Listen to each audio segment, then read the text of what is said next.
Rester sous la loi de Moïse, est-ce péché? Il y a une différence fondamentale entre savoir qu'on est sauvé par Christ et appliquer la loi, ou croire que c'est la loi qui sauve. En fait, certains continuent à se mettre sous la loi d'une manière formelle. Qu'en dit Paul? Est-ce que c'est péché? Paul écrit aux Galates et dit, chapitre 3, verset 10, « En effet, tous ceux qui dépendent des œuvres de la loi sont sous la malédiction.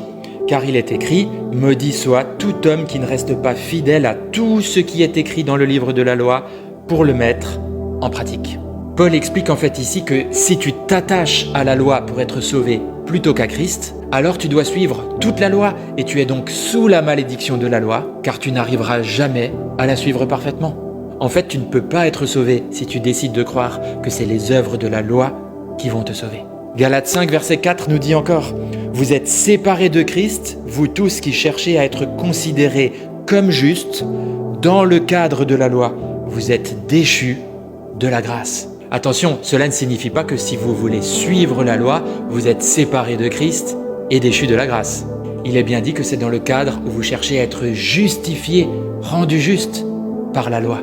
Autrement dit, si vous essayez d'appliquer toute la loi et ses œuvres pour être sauvé, alors vous êtes déchus de la grâce que Christ a offert. Il a justement offert son sang pour nous libérer de l'esclavage de cette loi. Romains 10, verset 4, « Car Christ est la fin de la loi pour que tous ceux qui croient reçoivent la justice. » Galates 3, verset 13, « Christ nous a rachetés de la malédiction de la loi en devenant malédiction pour nous. » En conclusion, il y a des personnes qui décident de suivre certaines lois que d'autres ne suivent pas. Je pense notamment à certaines fêtes ou le fait de ne pas manger certains aliments. Eh bien, que tu le fasses ou que tu ne le fasses pas, ce n'est pas grave. Paul nous dit de ne pas discuter les opinions sur ces sujets-là. Lisez Romains 14, versets 1 à 6 ou Colossiens 2, 16.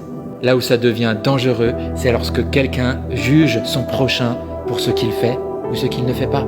Évidemment, ce qui est encore plus dangereux, on vient de le voir, c'est de penser que c'est en le faisant qu'on sera sauvé.